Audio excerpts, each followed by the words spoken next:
All right. All right, so we're in here. Um, this is Trump and the GE Ice Cube Big Three collab. I want to the video upload right quick.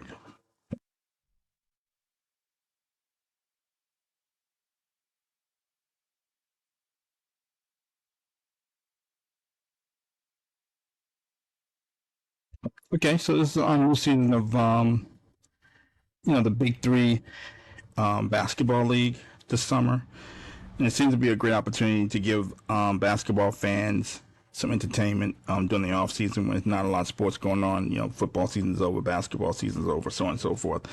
And Ice Cube, who started the league, a visionary. He brings, obviously these veterans who've been out of the league for a while, a chance to come together and connect with fans and stay active and share their love for the game of basketball. Um, um, Ice Cube recently took to Twitter to describe his frustrations with the NBA and the corporate media. It seemed like he had a pretty good relationship with the league when he first started, and some of his games were broadcast on major news outlet. That seemed like it may be changing. And he took to Twitter to describe some of his frustrations. So I'm going to let him speak to you directly. There's a clip of him, sharing his frustrations with the NBA and the gatekeepers, as he describes, and the powers that be.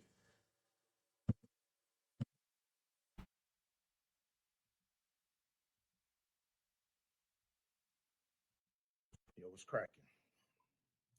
You know what it is. It's your homeboy Ice Cube.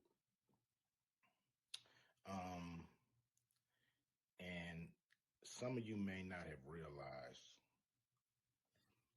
um, that I'm not part of the club. And a lot of you listening to me right here, right now, you're not part of the club either. And what I realized with the club is what makes them so mad is when you don't want to be a part of their fucking club. That pisses them off. What club am I talking about? I'm talking about the club of gatekeepers that we all got to deal with. You know who they are, and they definitely know who they are. A lot of people would be like, "What? Who?" Come on, man, stop playing. So ever since, ever since I put out the contract with Black America, they've been fucking with me here and there, this and that. But it's cool. I expect that. Um, I've been working with, on the big three for a long time, and you know how they've been fucking with me with that. I done made it, you know, plain, simple, and clear what they've been doing. The NBA been fucking with us. Now, a lot of people might say, like, well, but Cube, you want to work with the NBA? Really, I don't give a fuck about working with the NBA. What I want them to do when I say work with us is to stop working against us. Stop doing that bullshit behind the scenes that we know you're doing. Um, Mainstream media, you know, they ain't fucking with us. And that's cool. We can do it ourselves. You know what I'm saying? We still on the rise without these motherfuckers. So we don't need them. You don't need them. You know? So what am I going to do to deal with these motherfucking gatekeepers? Well, what I'm going to do is go on a Fuck the Gatekeepers podcast tour. And I'm going to go talk to everybody,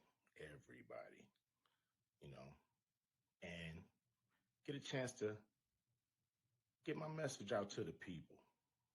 Um, be able to let people hear from me. And you might agree, you might not, but the the important thing is, for me to go on these platforms, say what I feel about what I think. And, you know, Some people may get pissed off because I'm going to talk to everybody. I'm not playing, and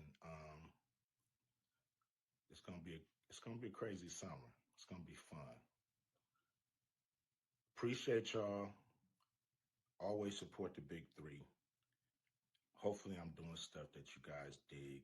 I'm not doing this for me. I'm doing this for people that's bored as fuck in the summer with summer sports and want something cool like the big three. So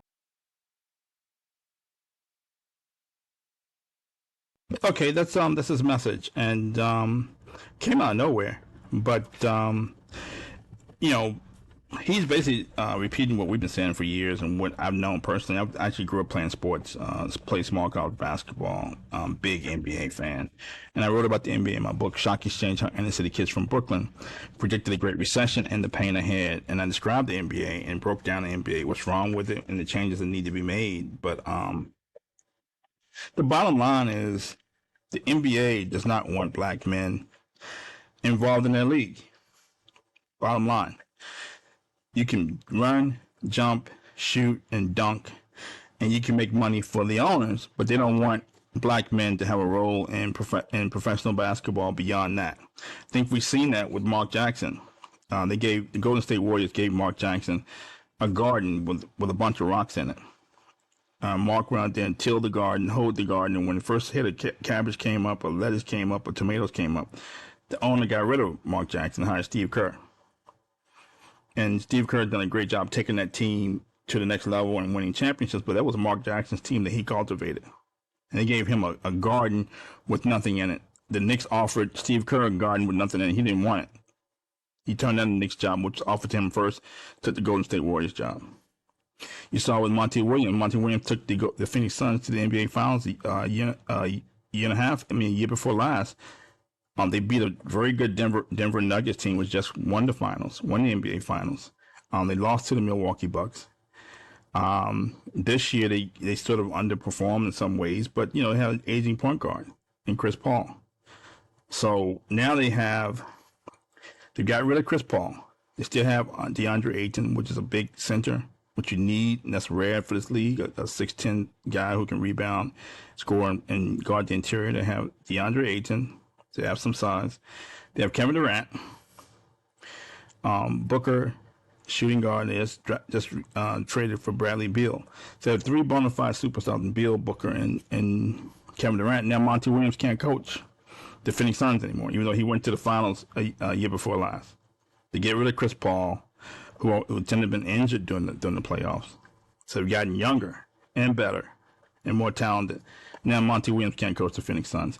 Look at the Big Baller League started by LeVar Ball a few years ago. Just like Ice Cube trying to fill a void in the market. LeVar Ball's trying to fill a void in the market for elite players who did not want to go to college for a year, didn't want to go to Europe. They could stay home and make money. They could stay home and make money and play a part and be a part of his league. And he's recruiting basically for elite players who had a chance who had a shot to go to the NBA. First year was kind of rocky, which is what you expect for the first year of a business. If you can break even, that's great for a first year of a business. Got a lot of publicity. That's very unusual for LeVar Ball to get so much publicity for his league. Is riding on the backs of his kids, obviously. Lonzo Ball and LaMelo Ball. He's always on ESPN, Fox Sports News, talking about his players, talking about his shoe brand, talking about his league. And that obviously ruffles the feathers of the NBA. What does the NBA do? It immediately starts talking about getting rid of the one and done rule. And allowing kids to go, now the kids have to go to college for a year or whatever. They could come straight out of high school and go straight to the NBA, which would have basically made LeVar Ball's league null and void because there was no need for the league if you're already having elite players and go straight to the NBA. The media started chirping about that after decades of, trying to explain to the public why they needed a one and done rule. Then they raised the minimum income for the G League, I think, to $125,000. When LeVar Ball's playing top players in his league, $10,000. Why would they go to play for his league when they can go to the G League and make 10 times that? They immediately raised the salary for the G League. They cut LeVar Ball off at the knees. I think the 2017 was the first year they put LeVar Ball's league out of business. You know, what I would consider anti-competitive behavior. They did not want LeVar Ball in pro sports or in pro basketball. They didn't want him to have a role in pro basketball. They didn't want him the role as an owner or league operator. They definitely see black men as a threat. Maybe you can make a connection to the players and so on and so forth that he could eventually become a threat to the NBA over time. Not immediately, maybe not 5 years or 10 years, maybe 20 years down the road, that he could have potentially become a threat to the NBA. So why would they go through all these machinations? And now Ice Cube is intimating that the league is doing stuff behind the scenes. Maybe trying to mess up his business behind the scenes. Maybe they're talking to corporate sponsors and telling corporate sponsors not to sponsor the Big Three. Maybe they're talking to the media and telling the media not to advertise the Big Three or show Big Three events. Or threatening them directly. If you show big ball events, we're not going to show our games on your network during the NBA season. Who knows? Who knows what the NBA capable of doing or what they would do to shut down the baller league, the big baller league or big baller brand. I know the big baller brand has played in NBA arenas in the past. Maybe they're telling NBA owners don't let them play in those arenas. Who knows? But then at the end of the day, the NBA does not want black men involved in professional sports, and they actually gone downstream. Not just the NBA, but people with capital and resources are now trying to get more involved in youth sports, where for decades, black men have coached youth sports in the summertime, have mentored young black men, elite players, non-elite players. But all of a sudden now these big institutions, because there's so much money in the NBA and so much money marketing players, videos, training, events, tournaments, so on and so forth. There's so much money in it now. Now you have, big institutions getting involved in youth sports, and they're crowding out black men for the elite players, not the average players, the okay players, but the elite players now can't be coached by black men anymore in the summertime or during the school season. Now they have to go to play for special schools. So they're basically crowding out black men from youth sports as well. They don't want black men involved in anything that makes money. As long as nobody's making money, you can coach all you want. When there's no money, you can coach all year long if you want it. But they don't want black men involved in youth sports, definitely in college sports, or at the NBA level now, professional level. So this has been going on for years. And when, Ice Cube say he's not one of the gatekeepers, we understand. Probably talking about politics, business, as well as sports. But he wants to talk to anybody about getting the Big Three brand out there and getting their messaging out there and letting fans know about their business model and where they can see Big Three events. We're here for it. I'm assuming we're talking about Trump and GE in terms of wanting to talk to anybody. We're the top podcast in the country. We don't just talk about celebrity gossip. We put out heat and we put out information. We disseminate information to the public. We don't just engage in celebrity gossip. We don't talk just to be talking. We can talk about finance, business, sports, whatever. And I'm assuming we're going to be the first podcast that Ice Cube comes on. So we're looking forward to working with Ice Cube, collaborating with Ice Cube about, business, economy, finance, politics, what have you, sports, or what have you, and see how we can collaborate with the Big Baller brand to help grow their business and vice versa, and can be a collaborative effort, and it can be symbiotic where we can grow and they can grow.